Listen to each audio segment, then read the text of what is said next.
Easy slow cooking. Using a slow cooker can be an easy way to make healthy, budget-friendly meals. Slow cooking saves effort as there is less prep time and washing up. It's also cheaper to run than your oven or hob. Here are the Public Health Dietitians' top tips for slow cooking. Less steam escapes during slow cooking, so don't add too much liquid. Reduce the liquid by approximately 1/3 if not using a slow cooker recipe. Don't remove the lid during cooking, as the food will take longer to cook. You don't need to stir until the end of cooking. Use corn flour to thicken runny sauces.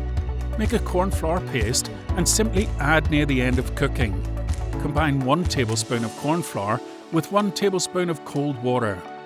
Stir into a smooth paste and add into the sauce, stirring well. Repeat this as many times as needed until the sauce is thick enough. Use herbs and spices to add flavour.